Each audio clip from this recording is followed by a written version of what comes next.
We are live. Hello, everybody. Welcome. Welcome, everybody. We're live from Los Angeles. It's a beautiful day. We're going to Every day is a beautiful day in Los Angeles, almost. No, not every. It's been raining lately. Well, raining is beautiful, too. Rain is beautiful, too. While people giving a chance for people to tune in, let me find this broadcast, and here it is. And so tell us where you are, what's going on, what's happening in your life, where are you located. We are thrilled. We have a really great and exciting show for you today. We're so honored to introduce to you the amazing, brilliant, and beautiful Miriam Yerushalmi. She's a counselor, a teacher, a speaker, a lecturer, and author. An author. Prolific author. Very prolific author of adult and children's books. And I think you're going to be really inspired. So now people are tuning in. We've got Ed Berg. He's in from New Jersey. How are you, Ed? Lynn Howell's in the house. Lynn. And Owen from New York City. Hello, Owen. Where else are you guys? Yes, Ed is in Galloway, New Jersey. And this is going to be super exciting. Shall we bring in Miriam? Let's bring her in. All right. Welcome, Miriam. Have a seat. Thank you so much. Thank you. All right. So happy to be here. Thank you so much for coming in. Miriam has a lot of books that she has written. This is one of them, Prayer and Meditation. And your background is as a counselor, right? Yes. So you were telling me you have a degree in psychology and also in family counseling? Yes. Okay. And you also told us that, like us, you were not always religious. You want to tell us a little bit about your journey? Oh, wow. And we'll talk right into camera. Yes. Hi, everyone. Wow. Okay. Thank you for joining. And I'd like to thank you both for this opportunity. And also Sarah Zulaf, who actually introduced us to each other.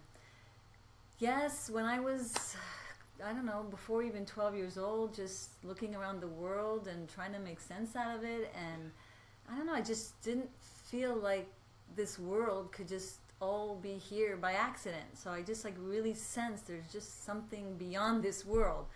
And was always searching.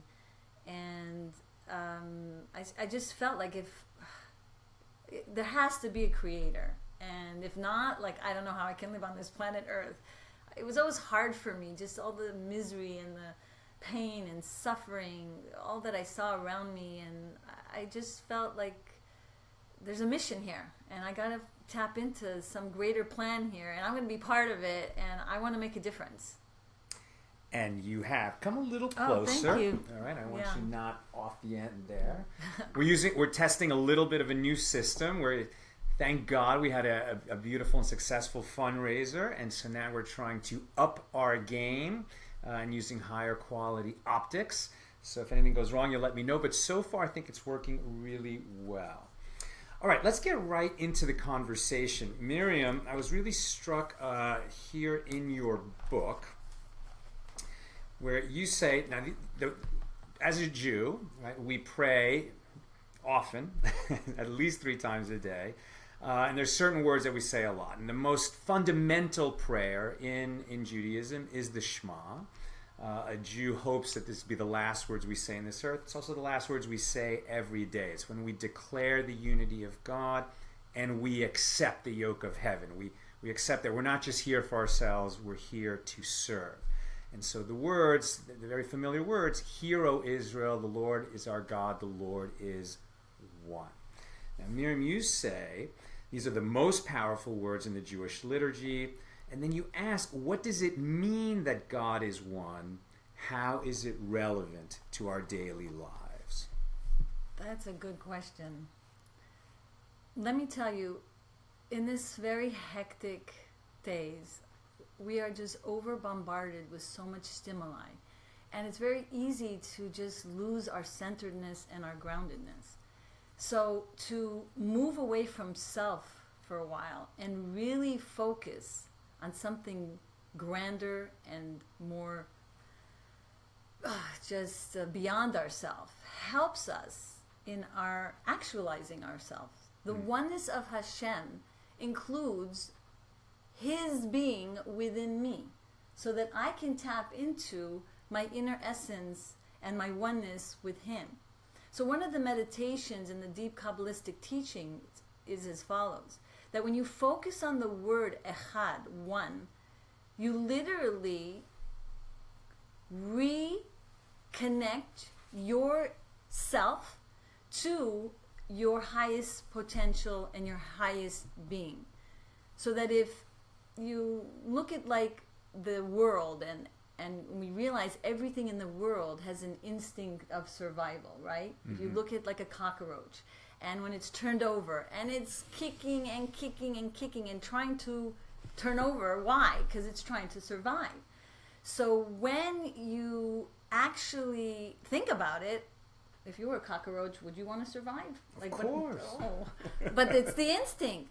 So when our mind is forced, as it were, to focus on the one above, our instinctual drive to be the best that we can be is ignited, because we're like, oh, there's just this one God. I also want to survive. I also want to be able to like lead myself in the direction toward that oneness. And it actually is an awakening of our true self, our true instinct to get our life on track and move forward, and not be, as most people these days suffer, anxiety and depression, low self-esteem, and they don't believe in themselves. They feel lowly. They don't connect to their inner Which essence. is tragic, because every human, what I hear you saying, is that every human is an expression of the eternal. Yes. An expression of the Holy One. So rather, when we put ourselves down, first of all, it's a form of putting down God, right? And it's sort of limiting God in a way that God is completely unlimited. We are limited. We're finite beings, but our source is unlimited. I mean, there's so much potential to tap into. There's a beautiful idea that came across my way, where this person is right in front of an artist, and they're like blown away by their talent and the brilliance of how they're capturing the natural beauty of the world, and the person is like gushing with praise to the artist. So basically, when we love ourselves and we really connect to the oneness of our soul with God, we're praising God, is because we are His masterpiece. We are God's diamond on display, and we just have to reconnect to that source. And meditation, especially in prayer, is a key component to realigning ourselves with our true selves. Now, this is really interesting, because we just had a guest here earlier this week who was talking about how meditation can be a false path, right? He was talking about meditation that is not grounded in Torah, and that has actually been sold to the world as completely non-spiritual, just a technique for calming the mind, which is nice. It's nice to calm the mind, but I think that what we're talking about here is a meditation that goes much deeper. Absolutely. And so, we're going to do this a little later, but why don't we talk a little bit right now, since we've come to meditation. Why don't you teach us? I mean, how? Yeah, what is a great way to meditate? Let me start by the aha moment I had, because I was so frustrated. I really wanted to be the best person, and I just wasn't getting there. One day, I'm like, in my frustration, walking down, crossing the street of this huge street, and I see this blind man with a dog crossing the street. I'm like, no way. This is crazy. This man his life is in the hands of this dog? Oh my goodness, look, his puny brain, sorry dog, but like not a human brain, and they're able to train him to go against his natural instincts. I had dogs growing up. I know how that wild they were when they would see a cat. It gave me such hope that if a dog's brain can be trained, so could mine. That was it. That was the beginning of a new day. So I got very excited. I changed my degree to a master's degree in psychology. I really wanted to understand the power of the brain and how to get access to that, power. So we see that the brain actually, by default, the emotional part of our being, which is in the limbic part of our brain, that has to do with all our negative emotions, works 3 to 4 times faster than the rational part of our brain.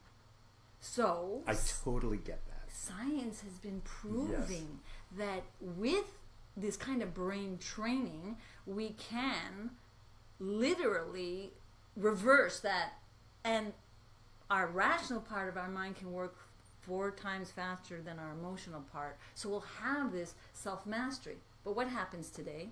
We're in such a hectic times, and we're not even going there.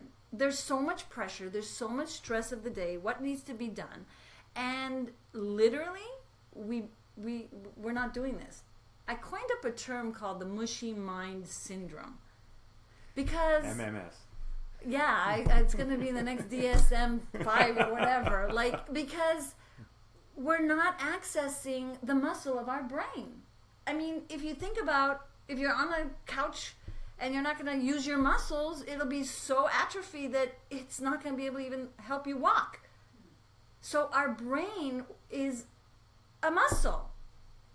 Dr. Sarah Lazar's research actually shows that this brain training, you want to call it meditation, literally has been tapped. The research is showing, because she took pictures of the brains of people who meditated, prayed, learned new languages, musical instruments, and the cortex lining of those who did this type of brain training thickened as they were aging.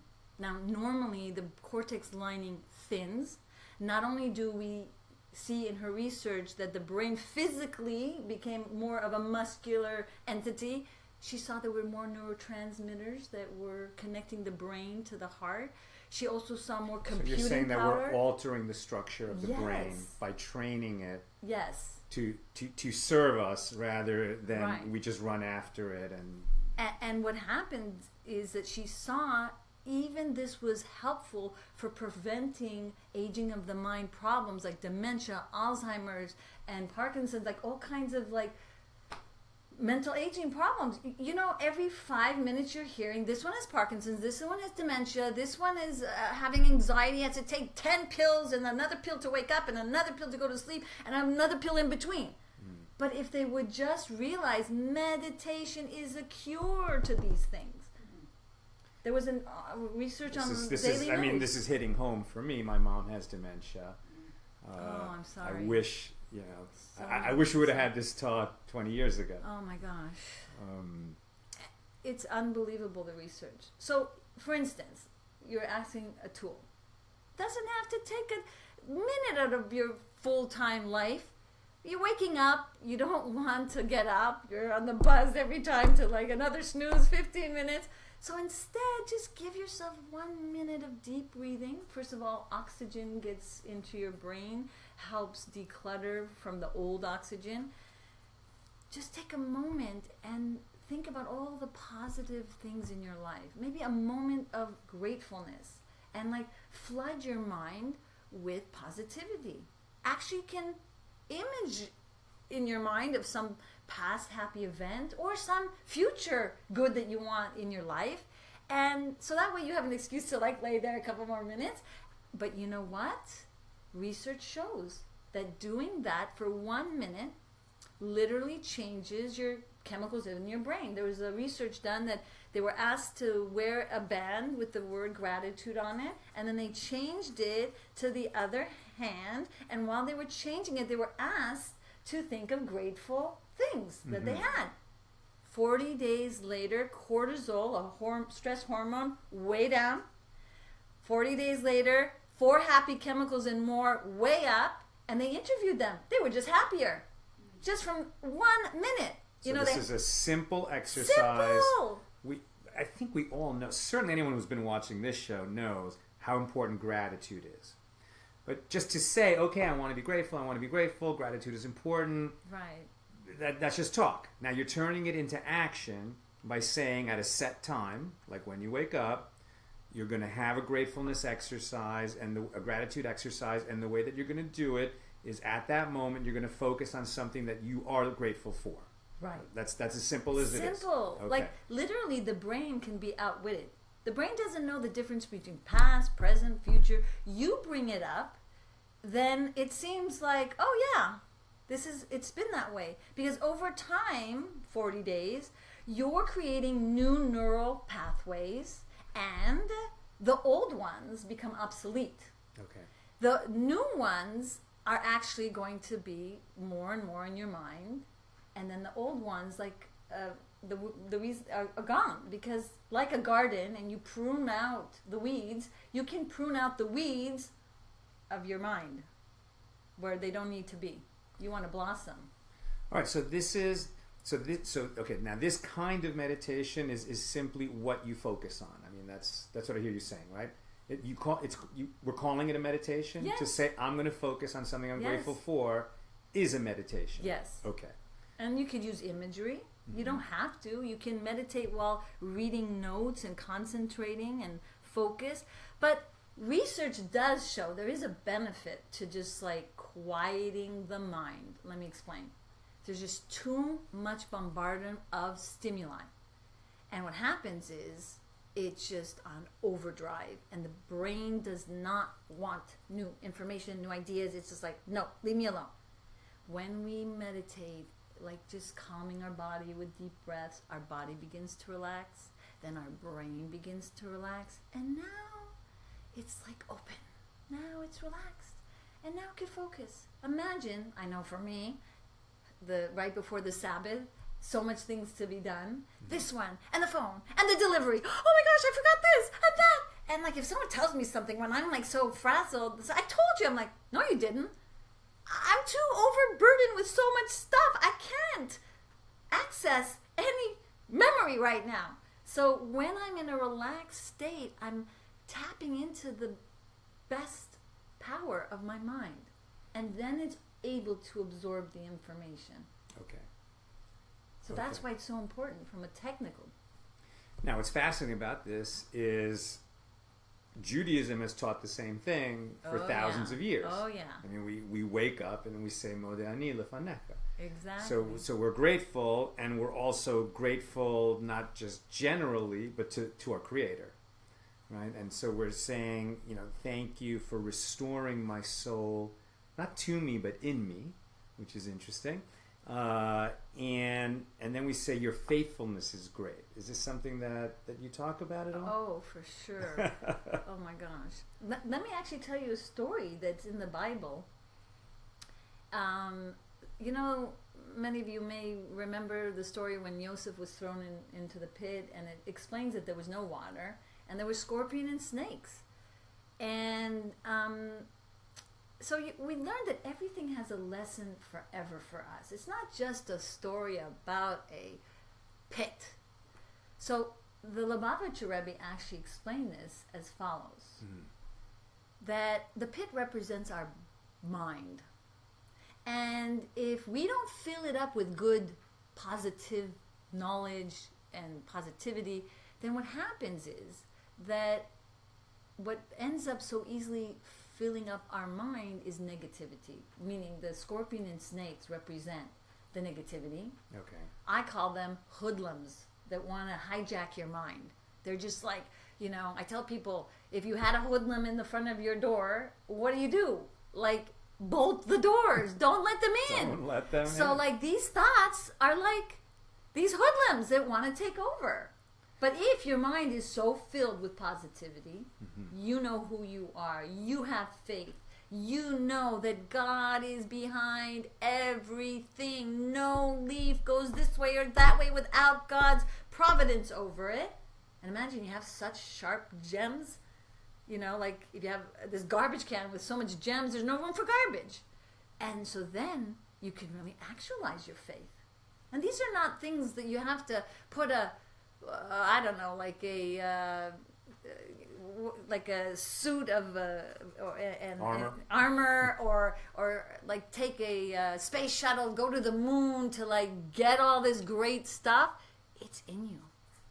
You just have to give your soul the chance to have it revealed. Moses said the same thing, right? It's not far away, Yes. across the ocean, That's that where I someone got should it from. say. Who can swim across the ocean to get it for us? It's here. It's very near. This is our faith in God, our love in God, our awe of God, our love of self, our love of the people of the world. It's here.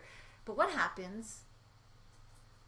Stress, anxiety, life, indulgence, too much materialism, and it just kind of becomes. Let me add to that, to be Yeah. even more specific, because this is something we hear often, right? That from wise people like yourself, you need to focus on the positive, not on the negative. And we've heard that message before, and so people say, well, yeah, okay, positive.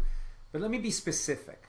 I think a type of negative, here's something I struggle with, right? Have struggled with in the past. The kind of negative that would afflict me is me saying about myself, I take on too many projects, I procrastinate, I spread myself too thin, it's my nature, I took on that and I took on that, and then it was 1 + 1 = 1/2, and I just have this whole story that I tell about myself and why I can only achieve this much, but I couldn't achieve more than that because that's the type of person that I am. And I think when we fall into that pattern of thought, we don't think we're being negative. Mm-hmm. We don't view that kind of story that we tell about ourselves as a negative. We think we're being accurate. We think we're being truthful. We're being honest. But it's not honest. It's not honest at all. It's just a label that we apply to ourselves, which is very limiting. And anybody but you could see that you're making a negative description of yourself. But you yourself think you're simply being honest. And that's something we really need to overcome. It's not honest. It's just a conclusion that's false. I agree with you 1,000,000% and more. That was like my biggest struggle, and that's where my biggest depression. I was like always warring within myself these like same battles, and maybe even worse. Oh my gosh, I don't know. No competition here. Okay, no, I'm just Who's more saying, negative? No, but I finally got to a place in my life that I just realized I don't need to prove myself to me. Like the most important aspect was to be able to live full time within me. And to have that inner peace of my limitations, because I understood God perfectly made me imperfect. And if I could just accept that, I won the war. I would go even further and say He made you imperfect. But with the world's right. effort to polish and finish up that Exactly. If you were, first of all, if you were perfect, you'd be boring. Right. If you were perfect, you couldn't identify with other Right. people. We're each given this unique makeup, right? Which is a unique gift. I mean, the thing that I think what I hear you saying is everybody has got this unique ability. I mean, we talk a lot here about the way you figure out why you're on this earth and what your purpose is to ask, what is the unique contribution that I can make? Right? What is the contribution that only I can make? And to ask the question is not to solve it. It's a lifelong search to figure out what is the unique contribution that I can make. But if you don't ask it for sure, you're not going to make that contribution. But there's a big contribution when you're a dignified person and have more self-mastery. Yeah. And that is the key. That's it. That's like the number one key. And by that, you end up changing the world. Because there's one less jerk out there. Thank God. You know what I'm saying? And that's the key. We don't have to accomplish all these big grand projects. I mean, naturally it starts to happen that you want to share it because you feel so saved and you feel so pained when there's other people that are that are struggling with this lack of, inner peace and harmony. One less jerk in the world. That is so great. That is a good goal for anybody. Now, I want to open it up. If you have questions for Miriam, this is a really wonderful opportunity. You've got a gifted teacher with it. I mean, you've been counseling for a few years? Yeah, over 30. Over 30 years experience giving counsel and how to arrive at a sense of yourself that is positive, that is real, and that leaves one less jerk in the world. So Nina, do you have any questions that you want to put to Miriam? We don't have questions so far. We have people loving what you're saying, though. Oh! Now, we cannot hear you because the microphone's over here, so I'll repeat your question or comment. Or you can come closer, Nina. Okay, there's not a question yet, but people are. Somebody, Christo Cheney said that he started saying Modeh Ani at nighttime when he can't sleep. Beautiful tip. I've never done that. All right, so just because Nina's off mic, I want to just repeat that. Is that you can be thankful at any time. It's a tradition in Judaism to wake up and say, I give thanks before God and then we say, for restoring my soul in me, and your faith in me is great. Your faithfulness is great. But it's a great practice at any time. I have a little alarm that goes off in the afternoon, actually. It's so interesting because I tell people, just like you put an alarm clock for waking up, put an alarm clock to go to bed, so that you have the time to ground and center yourself, what I call time to floss your soul. Did you hear that? Time to floss your soul. Set an alarm, Miriam says, when it's time to floss your soul. That is awesome. Because, like teeth, you need to floss and get rid of the schmutz and the bacteria. So every night you can do just like a little routine of,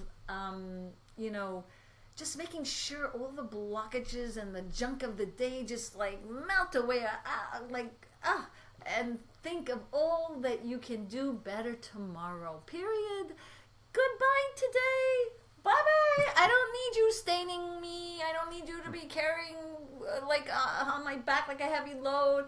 I want to be free from yesterday, from today. Free. So when you just I can see these here, so you can just tell me who's to look at. Okay, why don't we start with Matthew Bartlett? Okay, so Matthew Bartlett.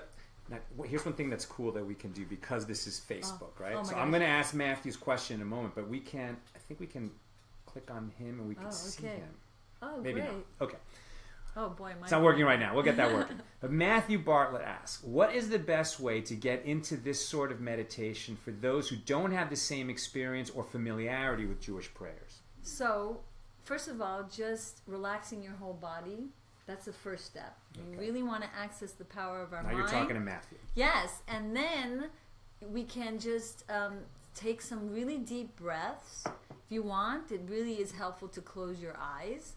And then just even have an image of even your brain relaxing and opening up. And then you can just have one positive, let's say, affirmation. And you can think about it. What does it mean to you? And then even have an image about it. So for instance, I sometimes have the image, I'm rock climbing because I love nature and we go on a lot of nature walks in the mountains, and I'm like seeing myself reaching another height, and then I'm sitting on top of this mountain and I'm actually visualizing myself thinking about this concept of, let's say, flossing your soul.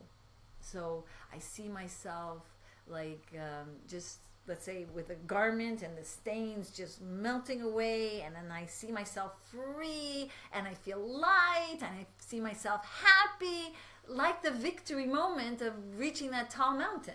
Okay. So you can have fun with it. All right, so this is actually imaging what you are, what you can be in a state of gratitude, in a state of freedom. Something that came to me a long time ago, before I was religious at all, I was not connected. I always felt connected to God. I came to that from what I consider rational, scientific perspective, which to me as even as a child, and we just talked earlier and you had the same idea, it just made no sense to me that such an amazing universe filled with so much stuff, billions of stars, would just happen randomly. It made no sense to me. No sense. So I've completely lost my train of thought. I'm going to be honest about it. It's okay. That happens to all of us. I was going to say something that I came to as a child, but instead I'm going to ask a question. Okay. So Yafa Kayla Karen says, I know this is a very individualized question, but what is the difference between meditation and prayer? I find that I can feel so connected to myself and God when I set aside meditation time in my day. But how does prayer fit in? Perfect. I'm so glad you asked that question, because the book is called Prayer and Meditation. There is an enormous super intellectual wherewithal that we get when we connect to God in prayer. That's the difference. Okay. So when we have our, mind expanding, literally, physically, it's happening because God created that it would happen in prayer. It's just a mystical concept, a mystical fact of what goes on when we connect to the very holy words of prayer and when we attach our mind to God. Most people think, and it's true, we do pray to say thank you. We also pray to say, please, I need this and I need that. But not that many people are aware that it's called intellectual in moichin de gadlos, which is an expansiveness of the intellect that is happening during prayer and meditation. And that's the key, because so many people 3 times a day, 4 times a day, blah, blah, blah, blah, saying all these words, mouthing off these words. They're not really maybe concentrating on their words that they're saying. They're not really in depth in the use of their mind of why they're saying these specific prayers. So that's why I wrote this book, to help people really connect to what's the purpose of this particular prayer and what does it do for me and my mind. Let me give you just this understanding from even a very scientific perspective. Right? When you're praying, you're thinking this word and not the spaghetti that needs to be cooked. Oh, gluten-free. Oh, from Sarah's gourmet. A dairy-free cheesecake. Okay, so your mind is getting like a brain gym experience of I'm thinking this and I'm not thinking that. So you're using the self-discipline of your mind during prayer and meditation. If you're just saying the words, okay, maybe a little, but nothing compared to the power of like really focusing and really tapping into what you can do with your mind by thinking deeply. And then what happens? Outside of prayer, you just went to your brain gym and did that. Then when your wife says this, or your husband or your child, you've disciplined your mind. And you can stop and think before you speak. Yeah. And you can say, well, no, I don't want to say that. I don't want that hoodlum thought in me. Because you know what? Thoughts create emotions. Of course. Negative thoughts create negative emotions. So if and you this have is the most power, alive in the home, right? Oh, because gosh. the people that we live with, we assume whatever they're going to say, we've heard it before. We're already having the reaction, like before they finish the first word, let alone the first sentence. We already have decided how we're going to react to them. We're not listening. We're not taking it in. Prayer is similar, right? Because it's the same words every day. So if you just assume you've heard it before and you know what it is, then you're just reciting it blindly, getting through it. Okay, so you did not get much out of it. If you're training yourself to each day encounter familiar words and get something new out of it, likewise, the people that you live with, and you're hearing similar things from them every day, but you're going to hear it anew. Yes. This is a totally different relationship you're Right. now having with the people you care about. Right, because you're interacting with them not from your gut, egotistical, self-centered, victim mentality, oh, poor me, but you're mindful of their feelings. What are they going through? And so you're able to nip in the bud that like very me-centered reaction because your thoughts are elsewhere. What about them? What are they going through? So, and then you can get the best reactions because your mind is now in a very good emotional place.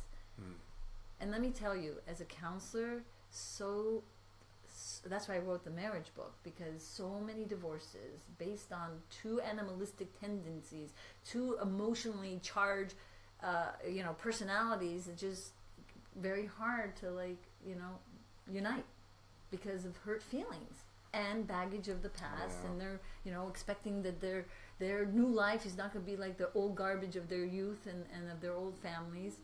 So it's heart-wrenching. It's downright shocking to see how two people who really committed to being together and building a home of harmony end up being their worst enemies. And God forbid one should lose the other.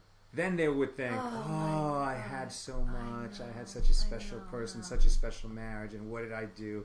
I shouted and got angry every day. What I wanted to say earlier when I lost my train of thought is even back when I did not have religion in my life, I felt spiritual but not religious. A thought that would come to me when I was, for example, running on a treadmill and having a good run, doing well, or outside in a great place and having a good run, is saying, God, I'm doing this on your behalf, right? It's my job to be the one today in this place to be the runner. And if I, sort of break through a barrier, I'm doing that for you. I'm giving you that experience, because God experiences everything that we experience. Your joys, your miseries, everything that we do, God is having that experience. That's what it means to be one, right? So there's a lot of misery in the world, and God experiences all that misery. We have the capacity to God some joy as well, right? And so, what can the humans do? That's what I always used to think about. What can the humans do? What can only the humans do?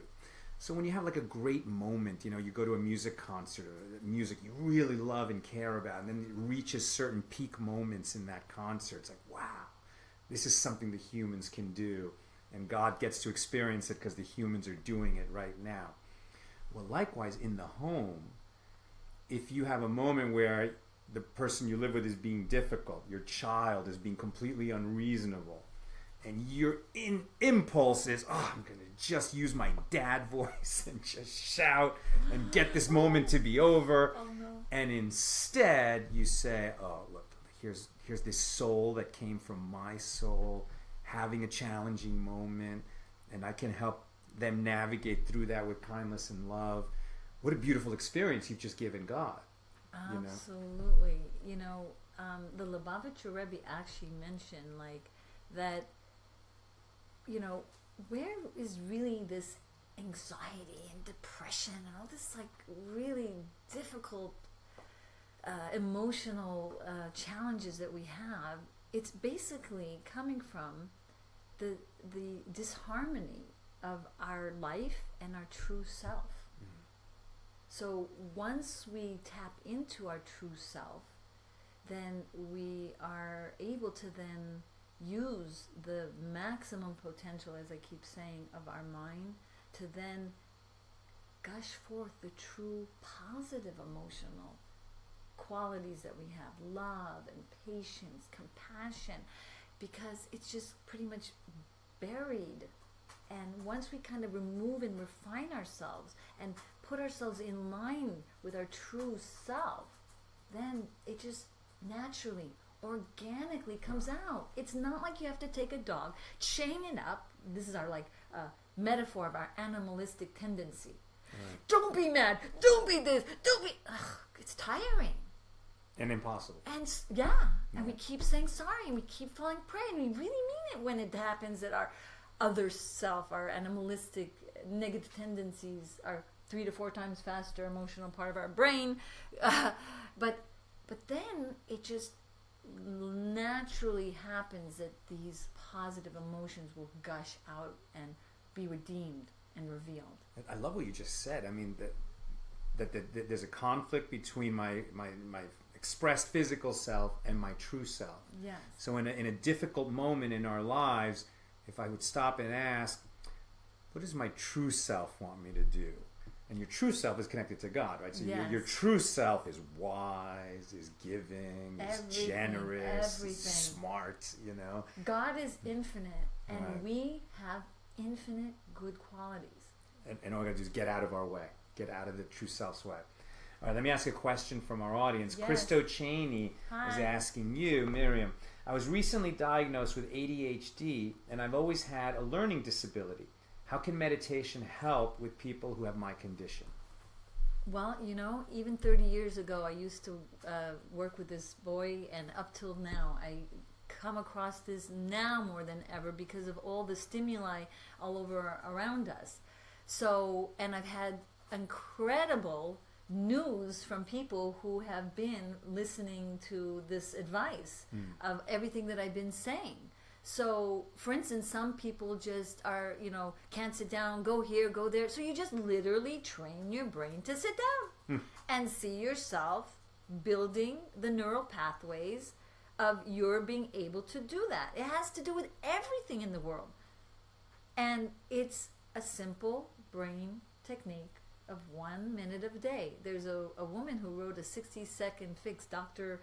Melrose, and she's talking about all these severe clientele, and including, I was like, yes, also my severe clientele, manic depressive, bipolar, I'm sorry. That's, you know, not, it's okay. Don't sue me. My husband's the best The lawyer. terminology has changed. Okay, sorry, not, okay, like all these like really serious challenges, even way, you know, more severe than that. And with this work, of 1 minute a day, if you can, in the morning, maybe 1 minute in the evening, then you'll actually see within 40 days results.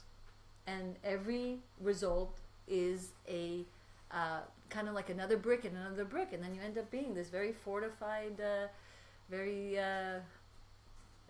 successful in your endeavors of having reached that new height in whatever way that you can. All right, so what I hear you saying, harness this tool, right? Normally, this is a source of stress. There's all kinds of inputs coming into my Yes. life through my phone. I'm needed here, I'm needed there, I forgot this, I forgot that, my calendar, my appointments, this. Okay, but you can also put an alarm in that phone. Let me tell you my experience. Okay, I was in college. I hate writing. I'm a writer. No, yeah, you can't believe it. Like, I can't even type. Like, I do this still. How much I try to stay away from writing.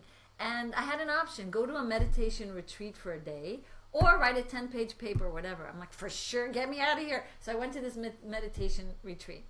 And at the time, there was like all these tapes of what to choose from. And I was having very anxious challenges when test taking, that I knew the information. My friends would study like 4 hours. I would study 50. She would get the highest grade and I'd get the lowest. And it was so frustrating. So I decided when I saw the tapes that I'm going to choose test taking. I went from like low C's and D's to top A, and I ended up getting the Golden Seal Award when I graduated. I mean, it was that different. So what I would, in these like chambers, they put you in this chamber and you're on salt water and you really feel like you really lose. Oh, you're in a sensory deprivation. Yes. chamber. Oh, I love that. And I was like, yeah, it was like, that's, so, and then I started using it for everything. Like I started using I was doing a competition in track and field, and I was also a tennis pro, and so I would work on my weak points.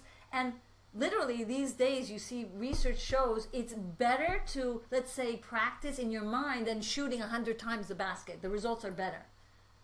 So everything. So the golfer in me has just woken up. Yes, even there too. Use it. You gotta use it always. And So what are you saying? So you're saying visualize the success. My weak point is, let's say it was my left swing. Right. So I would just see myself not missing it, and seeing myself with a strong hand being able to powerhouse that ball. So I want to get really specific here. So you have a something in your life that's challenging to you, that you've been failing at it, right? You've been doing it badly. It hasn't been working. Yes. So you're saying you're going to just sit in a chair at home and you're going to imagine that point of failure in your life turning into success. Exactly. And what it will feel like. What would it be like to succeed at that? And run it over and over in your mind. And doing it at least for 40 days, and best in a row.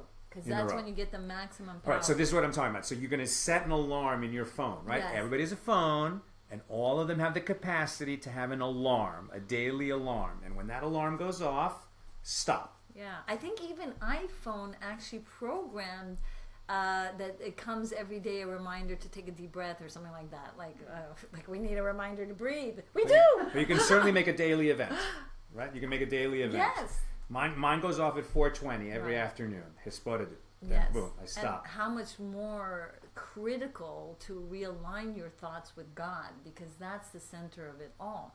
You know, there was a teaching that says that all mental and emotional disorders come from such an abundance of like these spiritual energies, but it has no vessel to contain it. Let me explain. Imagine you go to Niagara Falls and you put a flimsy champagne glass. Then the force of the waters are not only not going to be able to get you that water to drink, it'll shatter it. Okay. So another example I like to give, if you're at this restaurant and you're with this maybe big shot dealer and they're buying you $1,000 bottle of wine, you wouldn't like put your hand and say here, and then all the $1,000 bottle of wine just like, he's like, what, are you crazy? Oh, that's $1,000. There are such bottles. Anyways, I've been in such meetings. I'm like, no. Anyway, so the same thing. Your brain is your vessel to contain all these amazing godly wisdom. And prayer and meditation is building that brain capacity to contain it, so it then doesn't shatter you. So is this a conscious thought? I am making my brain into a bigger, more powerful vessel Yes. for receiving all this blessing. Yes. So you consciously will say that Yes. to yourself. Yes. Okay. All right, that is beautiful. All right, here's a question from Katya Cohen. Do you find that a specific prayer every time, or a more freestyle, or even a nigun-like outpouring, is more beneficial or easier for this sort of meditation? So let me tell you from my own personal experience. Oh my gosh, I don't like to go sometimes there because I don't like to make myself whatever. But I do because I want to bring a point. And I've seen it happen again and again. I didn't have children for 8 years. Imagine the day of that miracle moment when that baby came into my life. And like people around me, my husband, we were just kind of becoming more affiliated with the Chabad spiritual endeavors. And my husband kept like telling me, it's amazing. It's a psychology books. These are like, answers to you as a profession. You'll be able to help more people. And I was like, not now. 8 years I've waited for my child. I want to be the best mother I can be. Well, imagine I had my worst depression at that time. I was like the worst depression in my whole life. Is that not normal? You just had a miracle baby? So some people will say hormones, some people will say this and that. But I'm telling you, I figured it out eventually, that I had lost my vessel. Meaning because I stopped my prayers, I stopped my learning, I stopped all these things. And like, it's a proof to me, because I've seen it happen. I work with postpartum depression women, almost all of them say that after having a baby, they stop their prayer, their meditation, their learning, their this, and doctors will see the hormones being, let's say, off, but which one is it, the chicken or the egg? Because we are taught in Chabad philosophy that when you're happy, your blood is physically going to be alive and thriving. Okay. So if your thoughts are weakening because you're not literally using it and it's becoming mushy, then your blood then becomes weak because your emotion is not creating a healthy blood.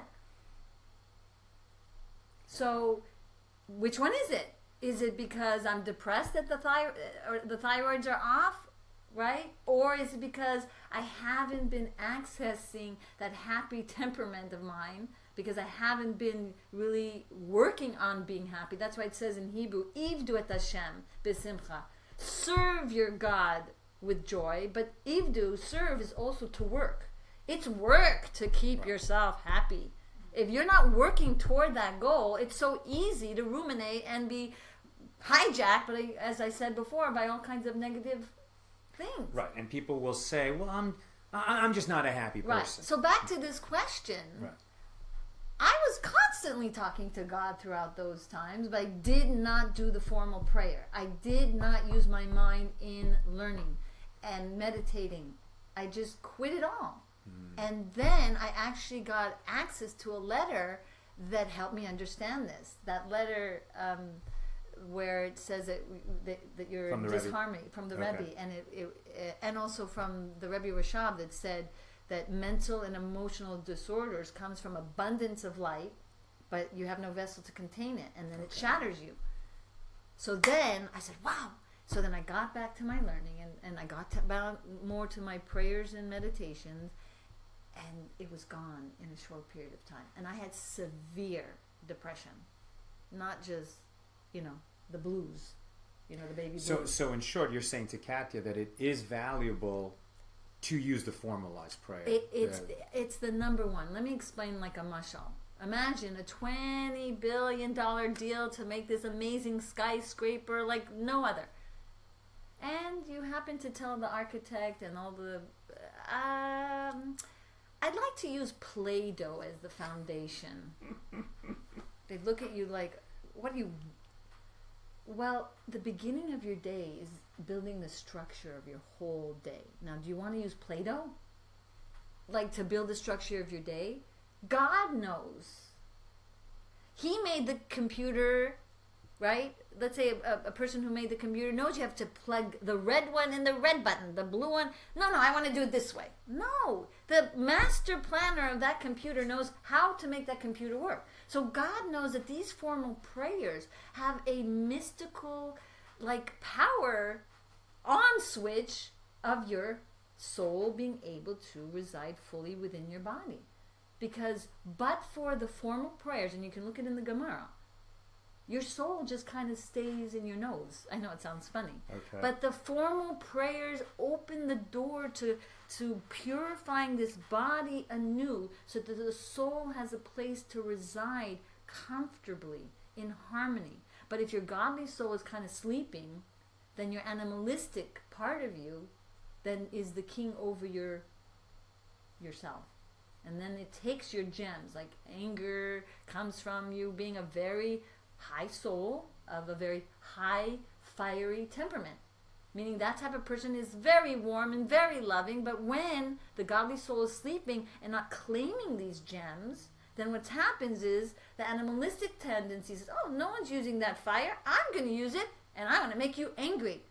And then you end up channeling it in the wrong way. So prayer in the morning is saying, my fire is for me, and for me to use it in a holy and in a good way. I'm not going to let the other forces steal that and bring me to my own destruction. So now let me couple that with something you said earlier, because the formal prayers can become very static and dull and repetitious. So the challenge is to use these very holy tools that... How do we know they're holy? Because they're still here 3,000 years later. That's one way to say it. So they're very, very strong, effective tools, but we can be really asleep to them. I mean, it has happened to me. I've said the whole morning service, and then I kind of wake up and realize I've just uttered all those words, and I didn't hear any of them. In fact, my mind was somewhere else. I was able to read the whole service, and I was thinking about my grocery list. So to become mindful in those words, I mean, what I try to do now is say, I may not be mindful on every single word, but at least every morning there's going to be some phrases that I'm going to zero right in on, and I feel like those are the messages that God has for me today, and then I want to get a new meaning out of that every day. So I think that's something that you were saying before, right? You've got to encounter the prayers anew each day. Yes. Okay, Lenore Eisner asks, and then I think we're running toward the end of our time here. Oh, maybe we can do a meditation. So let's ask Lenore's question, and then go to the... Okay, so we're going to ask Lenore's question, ask Miriam to give an answer to that, and then she's going to lead us in a guided meditation, which is a pretty special opportunity here on the Accidental Talmudist live show. First time ever. So, by the way, if you want to make sure that you catch live broadcasts like this, be sure to turn on notifications. You probably got a prompt right there in your window if you're watching this on mobile or desktop. If you don't see the prompt there and you haven't signed up for notifications before, you can just click on Accidental Talmudist, and there are menus there. Make sure you've liked the page, and then it says following. Turn on you should see first in your news feed and turn on notifications for all posts, which is called standard as opposed to default. You don't want to miss this. The Facebook filters have changed, all right, and that really impacts everybody who's not an individual. It's good. We should see more on Facebook of our friends and their cats and their kids and their vacations. But if you want to see content that you really care about, like our broadcast, you have to tell Facebook that this is something you want to see. So turn on notifications, see first in newsfeed. Okay, so Lenore Eisner's question is, can a person have legitimate depression over the erosion of values by our leaders? Is the taking of political action / protest a good anecdote also, or perhaps antidote also, for these feelings, as well as prayer, of course? Because Jews have traditionally and historically changed the status quo. Yes, good point. You know, I learned somewhere that it's worth praying hours, learning hours, for what? What is that all about? So that you'll be able to do an act of kindness with a full and happy heart. So the whole purpose of that groundedness, centeredness, and self-mastery, woohoo, we're great, no, so that we can take that and shine our light and do make a difference. So absolutely, we gotta take action. I'm not saying that just go in a cave, because it's very easy. Go in a cave all day long, listen to happy music, and you'll really be the best. Right? I mean, it's by removing from the world. Yeah, why not? Sounds great, but it's not Jewish. Exactly.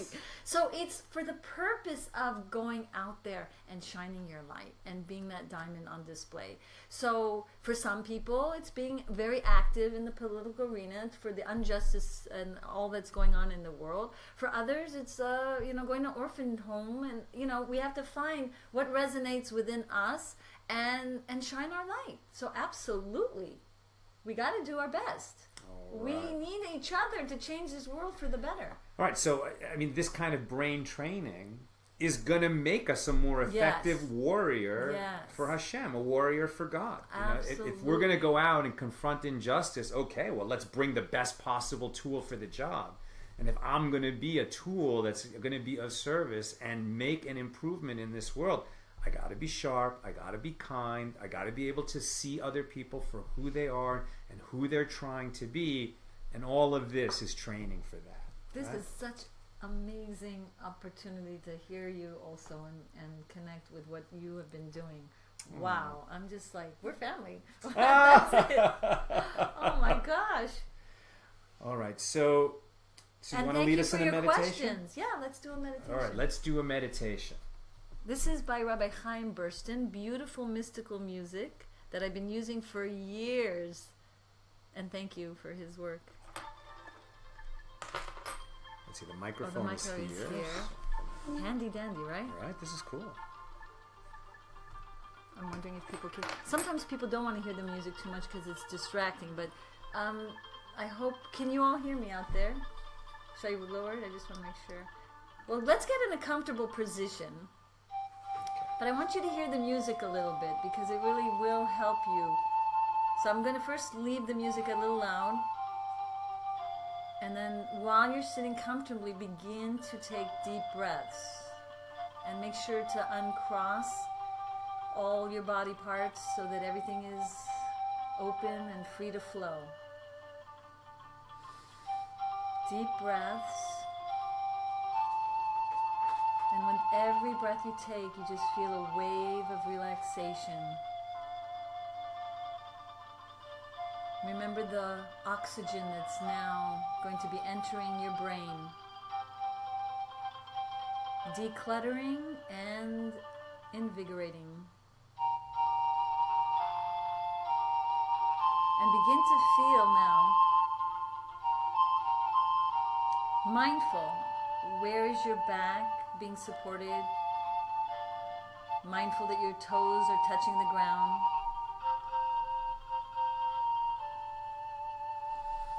And almost see yourself as if you're going to be drawing from all that's within the world's positivity, literally being collected and really flowing through you. So almost from like a moment of the point in time that your toes are touching the ground, you're literally absorbing the good of the world.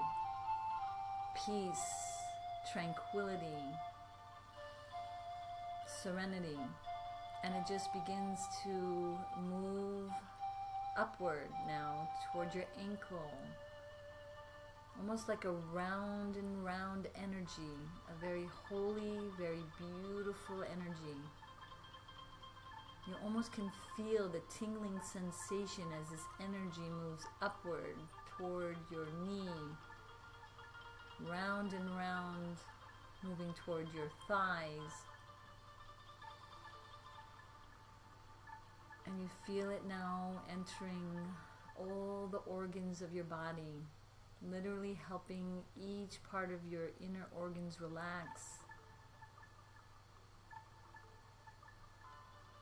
expand. It's a very healing light, a very soothing, calming energy. And it's reaching your heart. You almost can feel your heart calmly beating from this relaxing, beautiful moment. And it's round around your arms and reaching from the back all the way up to your shoulders and to your neck. Everything is beginning to just melt away. All the tension and all the stress.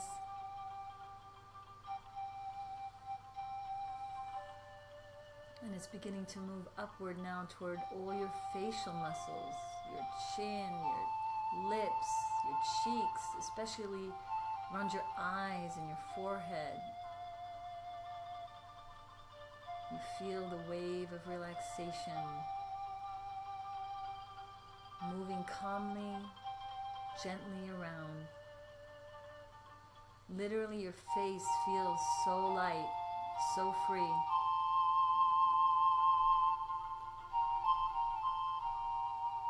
And now it's beginning to surround your mind. Literally see an image of your brain literally just calming, opening, relaxing.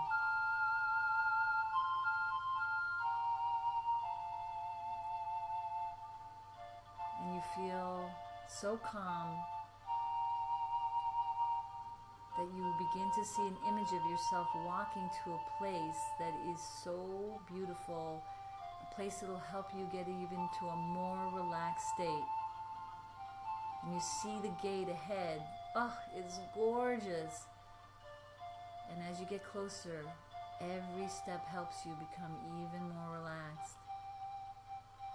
In this place, right at the gate, is a sign.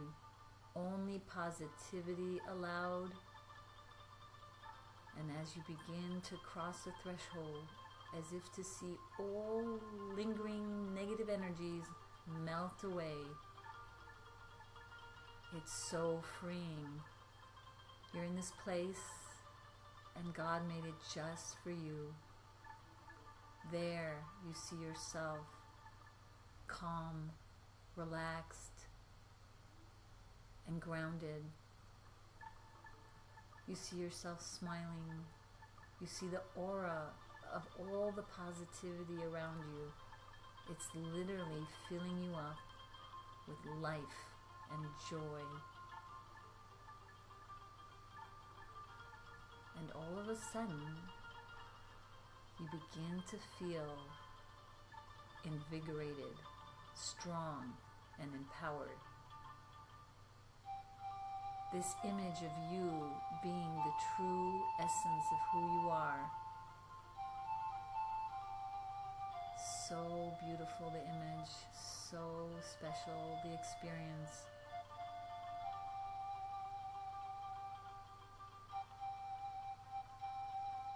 Now you begin to think about how you want to share this beautiful, real you with the world. Maybe start with your loved ones, and you see you're ready to leave this place and shine your light. And at the gate, you see that person, but you are your true you, with compassion, with love, with a fire of all passion, of compassion. And the person is really accepting the beautiful rays of your special soul shining. They're melting away from this beautiful encounter, and you're having an impact on them. See your eyes radiating that compassion. See your facial muscles just with such a beautiful, compassionate sight.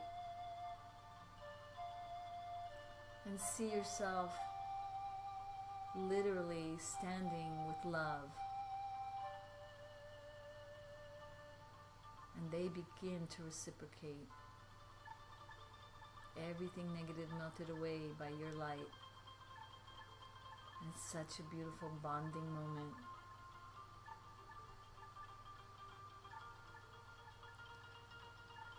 So you walk together away from this place anew.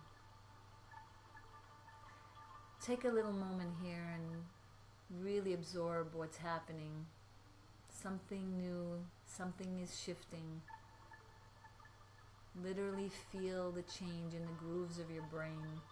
And say a little prayer. Please, God, help this image be ingrained deep within my psyche,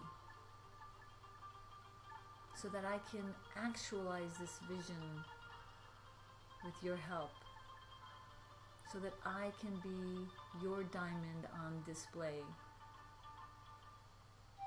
And you begin to feel your feet, the feet that are going to really get you where you need to be going, with strength, with endurance, and with a drive like never before.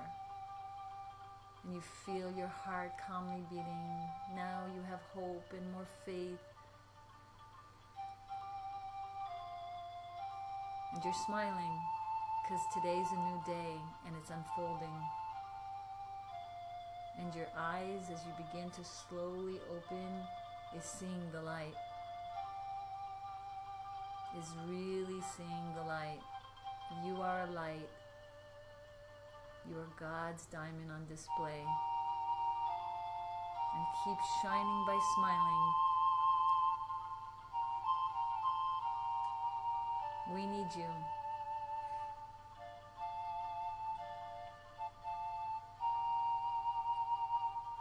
Thank you. Oh, wow. Thank you. So that's just some of the fun we can have every day. What a beautiful meditation. I'm so glad that this live broadcast, it's captured, it's here, it's on our page. You can return to it. It'll be one of our videos here. You can bookmark it. Whatever the time code is when we started, about the 1 hour mark. And maybe we'll clip it. Yeah. We'll clip that and put it on our website. And then you can share it with others who could really benefit from this experience. The last thing we'll do, I'll ask you to join us, Miriam. We're a worldwide community at this very moment, and it's very powerful to pray together. So we ask Hashem, dear God, please send healing that is speedy and complete to some of the people we're going to to the people that we're going to name now, members of our community and loved ones of members of our community. And after I finish these names, add the names of people you're praying for, or add your own name.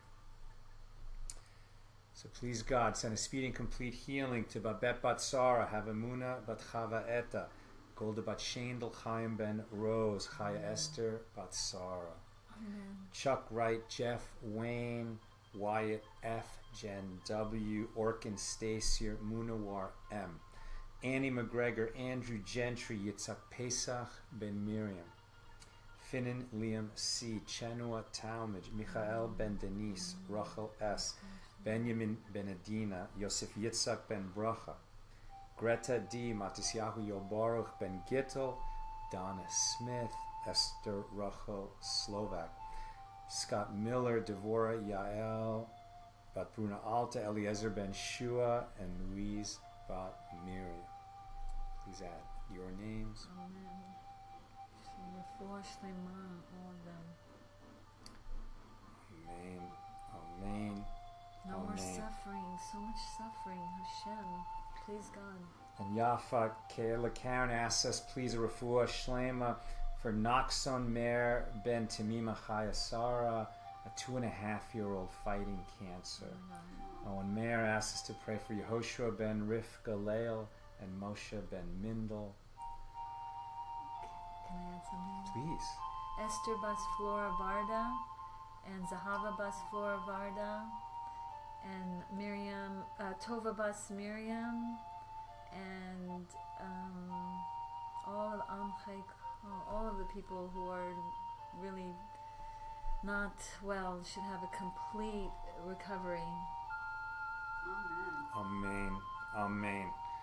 Miriam, thank you so much for being with us today. You gave me the opportunity to do what I love most, is to share things that have helped me, and I'm so grateful. I can't even tell you. I bless you that you should keep sharing and spreading this knowledge and this wisdom to 120 years old. Amen. And beyond your wildest dreams, how many people you're reaching, you should reach that many more. Thank you. And you too. Those that blessed should be blessed infinitely. Amen. Amen. Thank you. Our dear friends, thank you for joining us. This has been Accidental Talmudist Live. And may you have a beautiful and blessed and positively focused day. Amen.